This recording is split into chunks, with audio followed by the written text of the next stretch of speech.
Nəsə inşallah mənim universitetdən qovmasın. Orası yazılsın. Qarabağ Universitetində morqun olmaması bir problem yaradırmı? Heç bir mənfi cəhəti yoxdur. Salam, videoma və kanalıma xoş gəlmisiniz. Bugün Qarabağ Universiteti haqqında danışacağıq. Sizdən gələn sualları cavablandıracağıq və qonağım Nəzrin İsmailzadədir.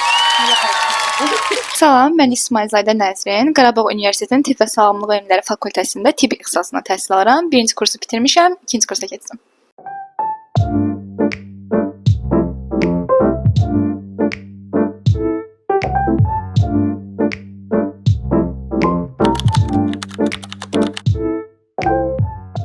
Deməli, ilk sualımız ilk günün necə keçdi?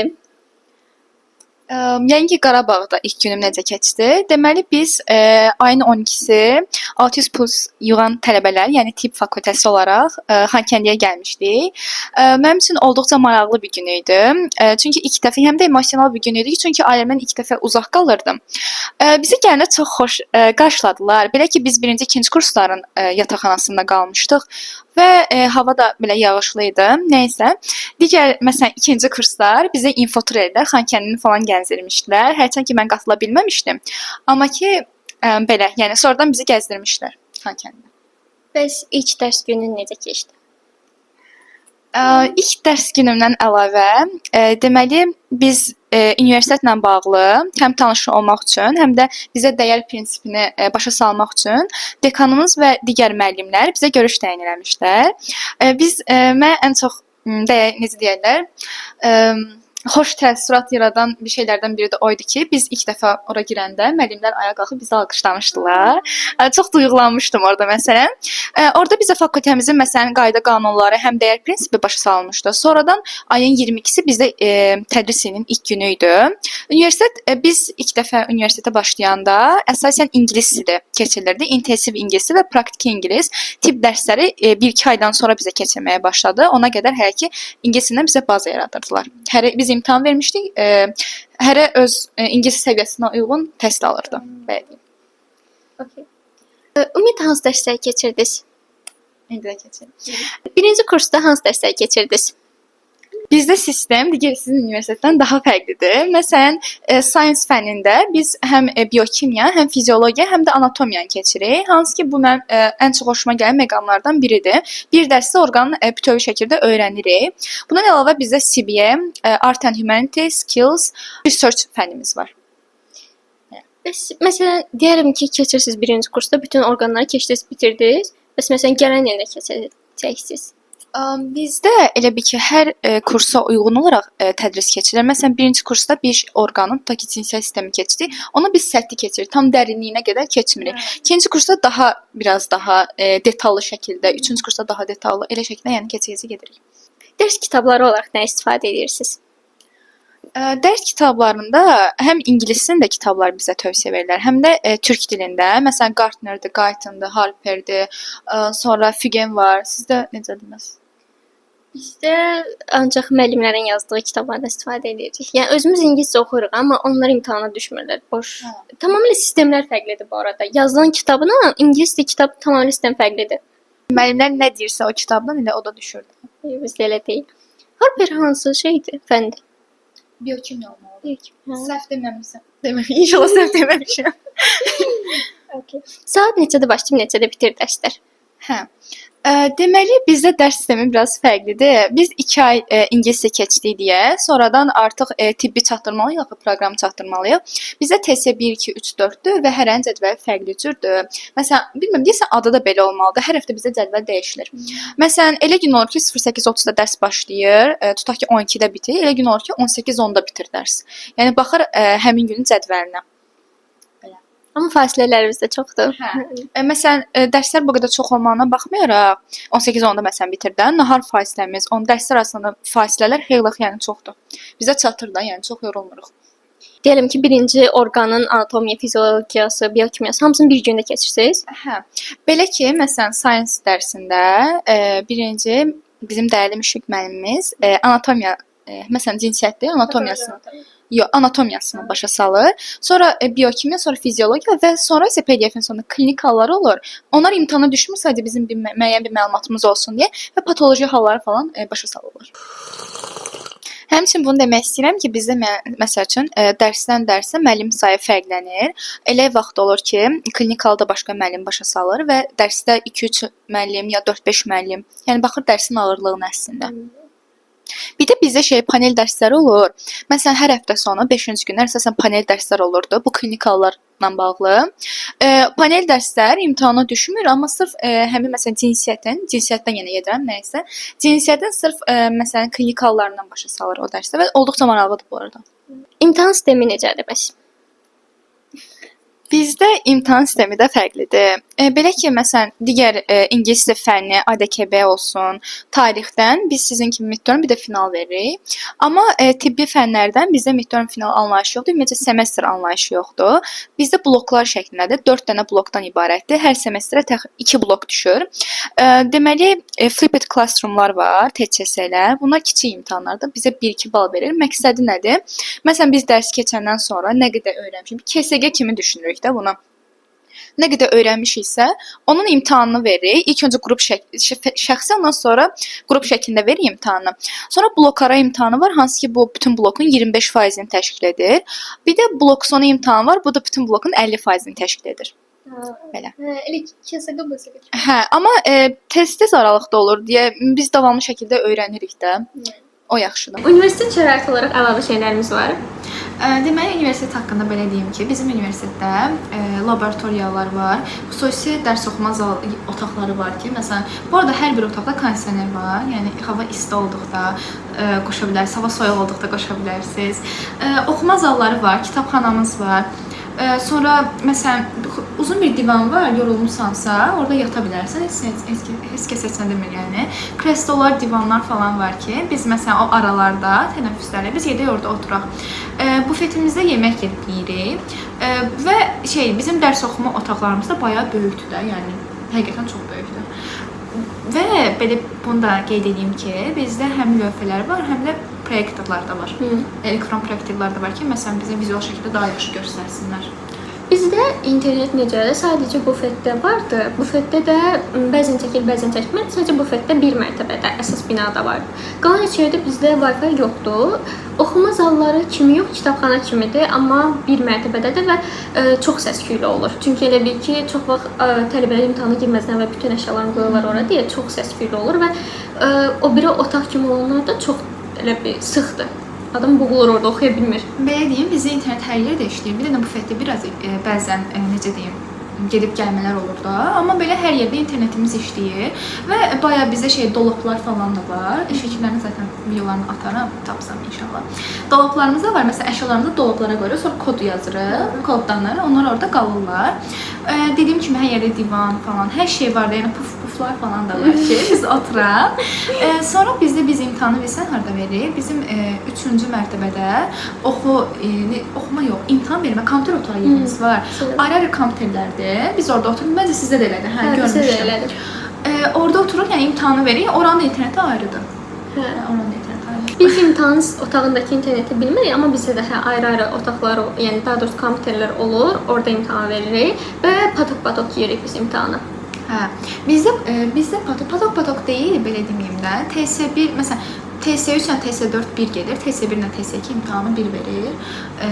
Bizdə yəni TS4 deyil, onu demədim. Qruplardır, belə demişdim. Bizdə məsələn patok bölünür 4 yerə, TS1, TS2, TS3, TS4.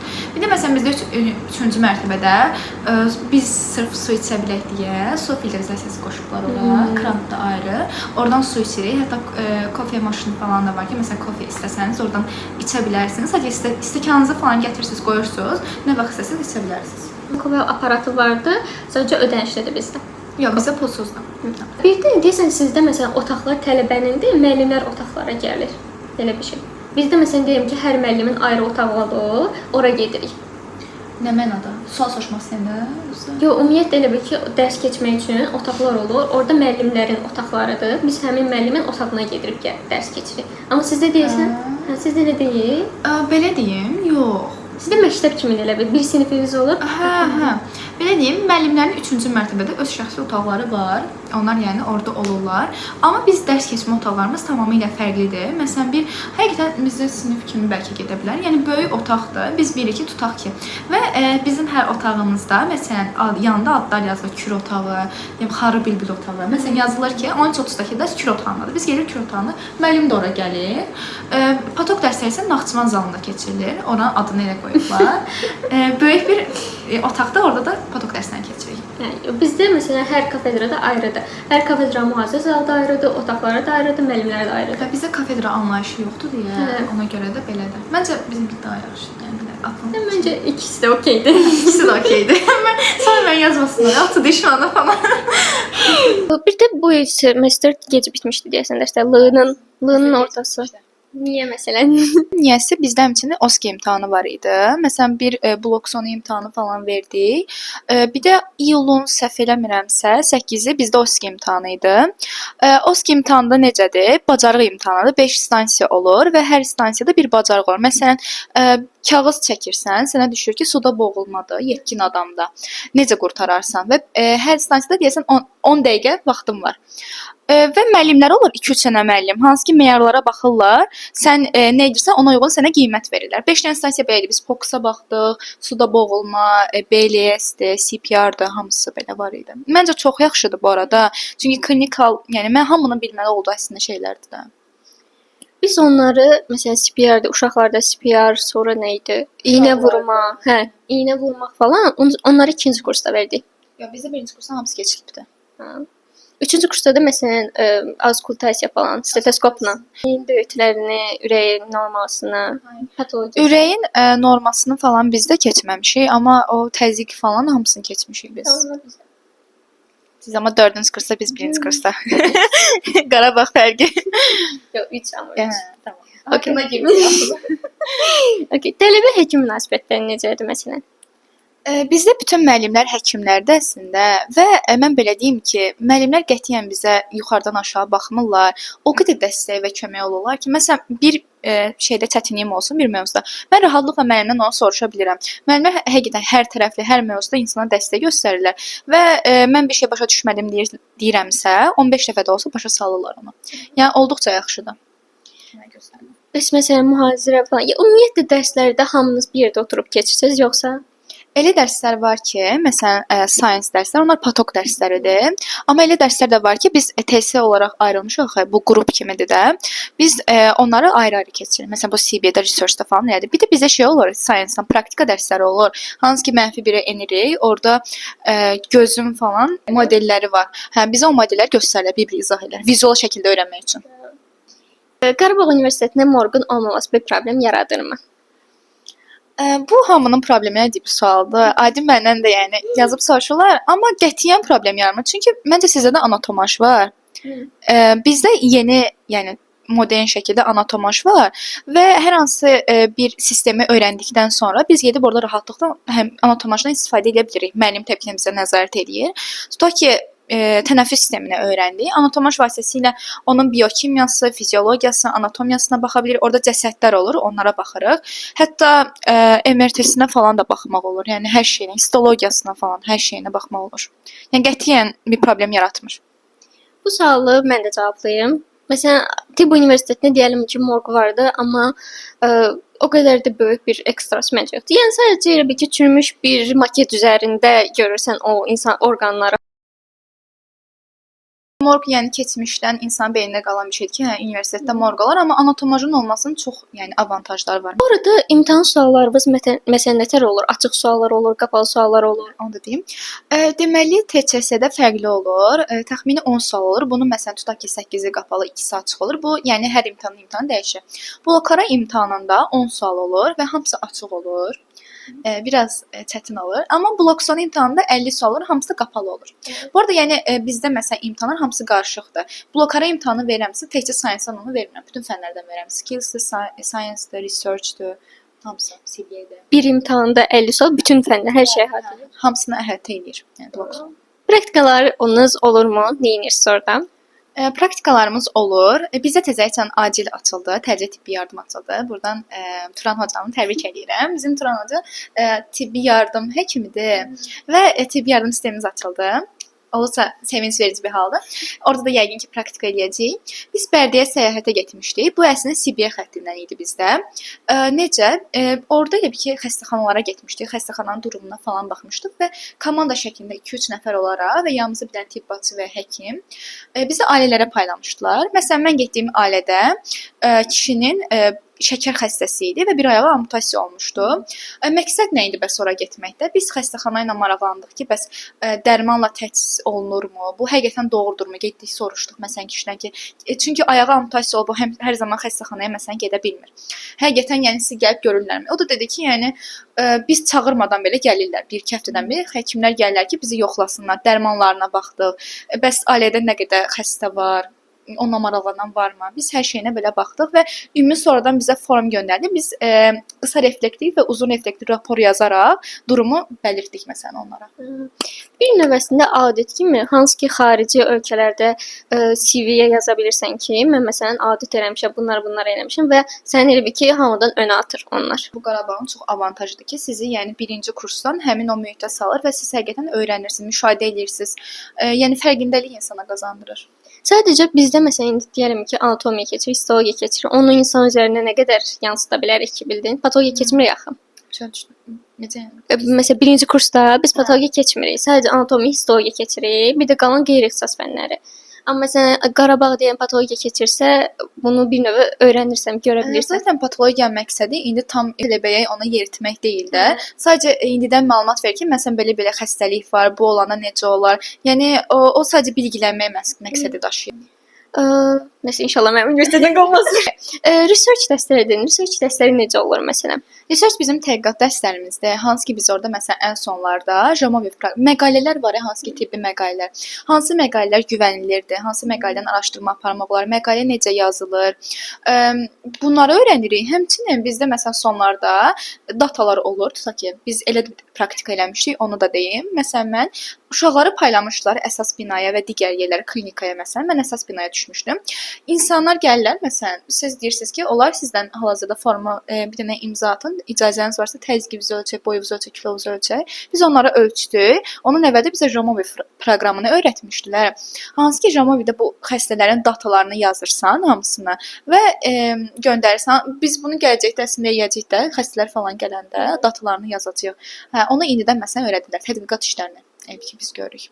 Tibb universitetində məsələn deyim ki, məqaləni yazmısan, bir müəllim seçirsən özün supervisor olaraq. Müəllimlə məqaləni yazırsan və sonra çıxış edirsən və yer tutursan ona görə. Əslində bir növ bizə yarış kimidir, amma necə yazılacağını öyrətmirlər çox da. Yox, bizdə məqalə necə yazılacaq və hansı məqaləni necə oxumalıyıq, yəni hardan, hansı güvənilir? Çünki hər məqalə də güvənilir deyil axı. Hə, hansı güvənilirdir falan hamısı öyrədilir. Keş bizdə məsələn birinci öyrətsələr, sonra yarış kimi eləsələr. Hə, yox bizdə o cəhətdən yaxşıdır. Yataqxanalar necədir? Pulsuzdurmu yataqxanalar? Yataqxana deyəsən aylıq 200 neçə manat olmalıdır. O da onsuz da dövlət tərəfindən qarşılanır. Yəni bizə pulsuzdur. Yataqxanalar mənzil tiplidir və hər 5 mərtəbəli binalardır. Əslində binaların böyüklüyü, yəni mənzilin böyüklüyü sizin evdə neçə nəfər qalmanızdan asılıdır. 6 nəfərlikdə 8 nəfərdən təbii ki biraz daha balacadır. 8 nəfərlik yerlər daha böyük olur, insan sayı çox olduğu üçün. Amma hər otaqda belə ya 2 ya da 3 nəfər qalırsınız. Bir dənə sadəcə məsələn belə bir məsələ var ki, tutaq ki mənzildə 3 otaq var. İkisi böyük, biri balaca olur. Məsələn, mən balacaya düşmüşdüm. Amma sonradan məsələn qızlarla falan danışdım ki, balaca otaqda qalmaq istəmirik belə. Biz sonradan böyük otaqlarda 3-3 qalmağa başladıq və balaca otaqda oxuma zalı elədik. Məsələn, elə eləmək olur. Məsələn deyirəm ki, bir evdə 3 nəfər qalır. Aha. Yox, hələ ki yoxdur. Yəni birinci kursda bizdə yox idi, amma deyəsən planlaşdırıblar. Elə evlər var ki, sırf 3 nəfər qalsın. Bir də mətbəx, yemək məsələsi. Hə, ən qlobal mövzulardan biridir. Elə bilirlər ki, biz məsələn yemək falan bişirə bilmirik, bizim kuxnamız yoxdur. Yəni elə bir şey yoxdur. Məsələn, ikinci kurslarda mətbəxdə yemək bişirə bilmirlər, çünki qazları, peçləri yoxdur da. Amma bizdə var. Yəni istədiyiniz yeməyi bişirə bilərsiniz və bunlar işləyirlər. Bir də avantaj olaraq məsələn yataqxana nəyə yaxşıdır? Hər yerdə necə deyirlər? Məsələn, hər hansı bir yanğın falan oldu və ya tüstü qalxdı yeməkdən, tez bildirim, alarm çalır, tez gəlirlər. Yəni təhlükəsizlik falan da çox yaxşıdır. Bizdə məsələn mən gördüyüm Türkiyədə necə idi?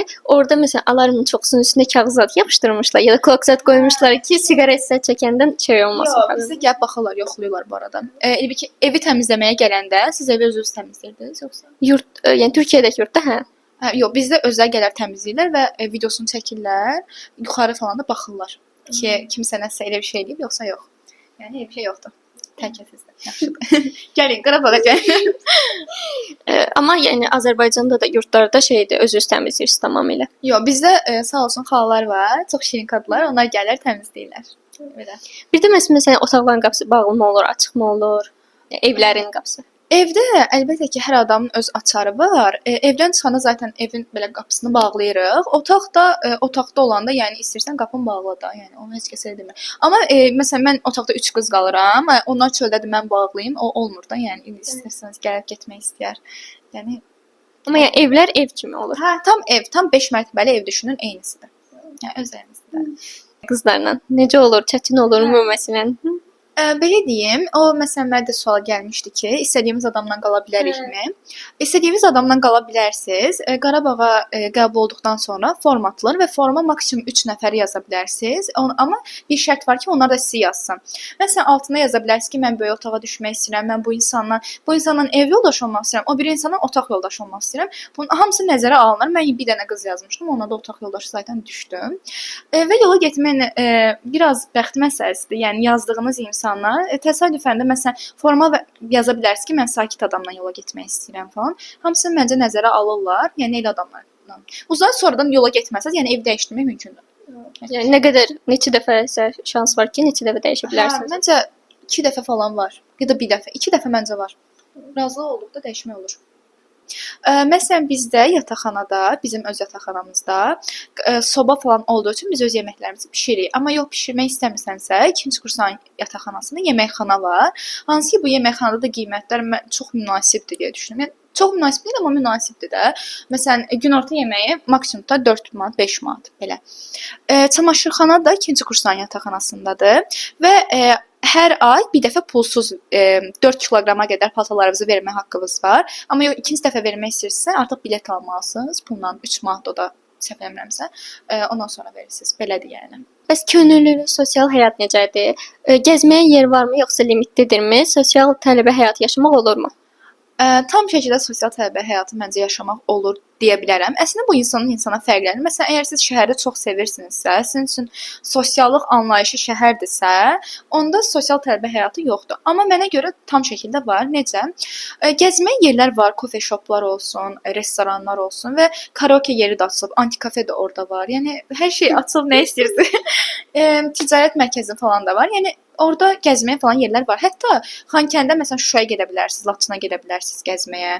Biz məsələn aktivite olaraq haykinglər edirdik. Bir qrup olaraq gedirdik məsələn Malıbəyli ya Ballıcaya falan. Belə haykinglərlə getmək olur.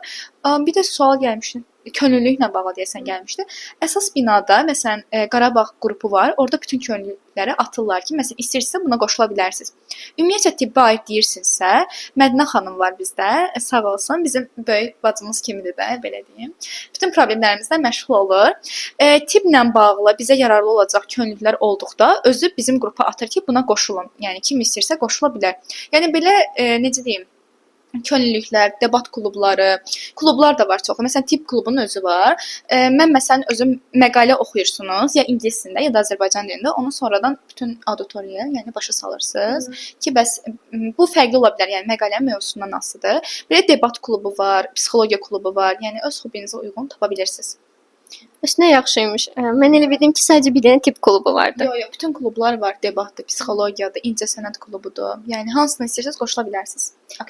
Məsələn, deyəlim ki, tibb universitetində teatr klubu vardı və hər semestr ərzində 4-5 teatr göstərirlər və bütün müəllimlər, universitet heyəti gəlib izləyə bilir. Sizdə də elə bir şey olurmu?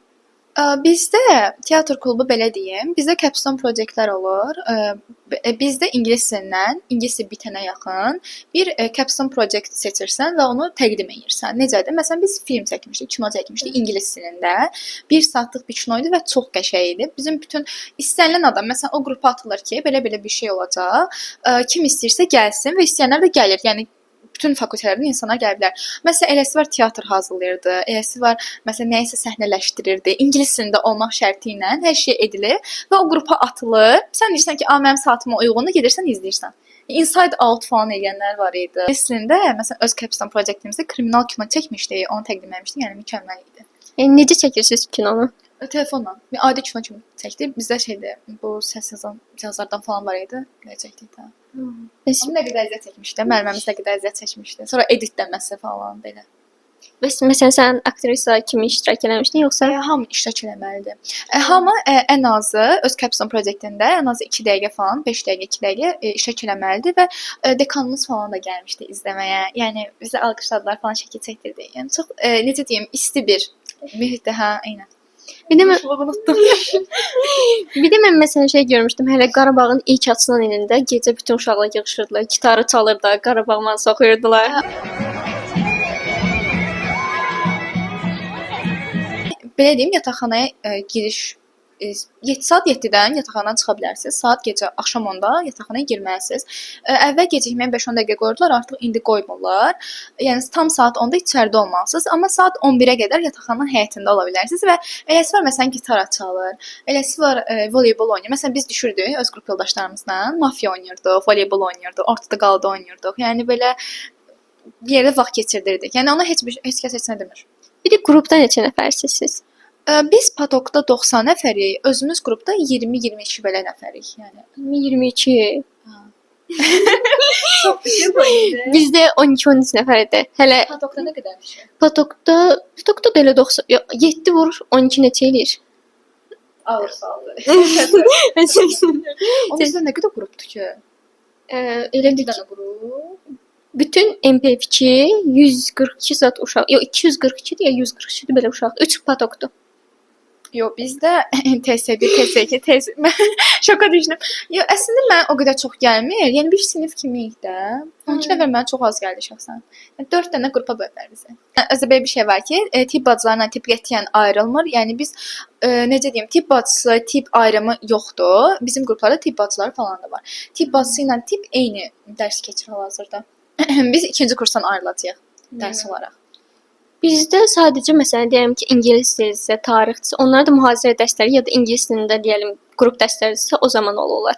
O da başqa qruplarla da falan birləşə bilər ya da hərbi tiplə falan. Amma belə normalda yox. Bizdə bütün dərslərdə biz bir yerdə idik birinci kursda. Həm bir-birimizi tanıyaq deyə, həm də tip bacıları ilə tip ilk öncə yəni ümumi zaten mövzuları qavrasın deyə. İkinci kursdan da bəzi dərslərdə bir yerdə olacağıq, amma belə ayrılacağıq qrup şəklində. Qarabağ Universitetinin diplomu tanınırmı xaricdə? Tanınır. Yəni diplom beynəlxalqdır. Belə deyə bilərəm ki, bu sualın tam cavabı 3-cü kursda öz təsdiqini tapacaq. Amma yəni biz universitet tam olaraq tanınması üçün məzun verməlidir belə baxanda. Yəni biz ilk məzunlarıq. Biz zaten bitirən kimi düşünürəm ki, tanınacaq. Yəni dekanımızın dediklərinə əsasən belə olacaq. Həmçinin öyrənirik ki, biz hər pasiyentə xəstə kimi yox, bir insan kimi yanaşmalıyıq. Yəni bizdə o empatiya duyğusunu falan aşılayırlar. Biz ilk dəfə gələndə çox empatiya da simpatiyaya dönüşür. Yəni qətiyyən simpatiya olmaz, ancaq empatiya. O da yerli yerində də elə öyrədirlər. Bir də hər zaman dəyər prinsipi var bizdə. Yəni dürüst oluruq müəllimlərimizə qarşı da falan. Bəs mənfi cəhətləri nələrdir? Bu qədər müsbət şeyini danışdıq. Mənfi cəhətləri nələrdir? Məncə universitetimin heç bir mənfi cəhəti yoxdur. Söz deyim, həqiqətən yoxdur da. Məsələn, mənfi cəhəti ola bilər ki, bəzən ilk başlarda dərslər çox gec bitirdi. Həqiqətən yorulurduq da. Amma yəni o da proqramı falan çatdırmaq üçün idi. Yəni mən universitetdə həqiqətən mənfi cəhət bilmirəm. Yəni universitet bizim üçün əlindən gələn hər şeyini edir. Hətta biz məsələn siz normalda ATO-dakılar 6-cı ili qutarandan sonra prom düzənləyirsiniz də il sonu şənliyi. Biz hər il sonu eləyirik. Məsələn bu ildə elə elədik. Ayın 10-u həqiqətən məzuniyyət kimi hərə bir cürə məsələn bəzənmişdi. Müəllimlərlə falan yaxın olmaq üçün də biz uşaqlar məsələn istəyənlər, müəllimlər falan evdə yemək düzəltmişdilər, gətirmişdilər. Açıq büfe kimi də və çox maraqlı gün idi. Manifest də çalmışdı yəni düşünün mən. Əslində qəşəng bir şey. Çünki qrup yoldaşlarınla 7-24 bir yerdəsən. Hə, 7-24 demək olar bir yerdəyəm. Çünki yataqxanada da görürəm, universitetdə də görürəm. Amma yəni mən qrup yoldaşlarımı da çox sevirəm. Koordinatorum, qrup yoldaşlarım hamısı çox qəşəng. Hə, məsələn hər ay sonu bu tələbələrin feedback də olur deyəsən. Ay sonu deyil, belə deyim, hər blokun sonunda, məsələn bizə 4 blokdur da, hər blokun sonunda tutorla görüş olur. Bir patok şəklində, məsələn, siyahı atılır ki, bu uşaqlar tutorla görüş olacaq, gəlsinlər. 2 yerə bölürlər də, çox olmasın deyə. Biz yəni məsələn iradımız varsa, tövsiyəmiz varsa, belə eləsək daha yaxşı olar deyirik və tutorumuz da qulaq asır. Deyim ki, məsələn, sadəcə qulaq asmaqla keçir, yox, həqiqətən yerinə yetirirlər də. Yəni bizim fikirlərimizi də önəmsəyirlər və biz görürük ki, ondan sonra dəyişilir nəsə. Aha, bufet biraz bizim mənfi cəhəti onu deyə bilərəm ki, bizim bufetimiz bağlıdır, terasımız var idi, o da sonradan bağlandı. Yəni universitetdə yemək biraz problemi var idi. Biz çünki gec saatlara qədər orada olurduq və bufet bağlı olanda nə yeyək, başqa yerdən zakaz verməli olurduq da. Bizə məsələn ilk gün universitetə gələndə bizə sendviç hazırlayıb vermişdilər. Məsələn, biz bufet haqqında deyim ki, bizim bufetimiz məsələn 5 bina vardı. Ümumi bizim universitetin həyətində 4 bina vardı. Bir də əlavə olaraq tədris terapevtik və tədris cərrahiyyə klinikaları var. Onların da hər birinin ayrı-ayrı öz şeyləri var, bufetləri var. Videonun sonuna gəldim. Təşəkkür edirəm Nəzrin. Son əlavə eləmək istədiyin şeylər var? Yox, yoxdur. Sağ olun. Gələn videolarda görüşərik.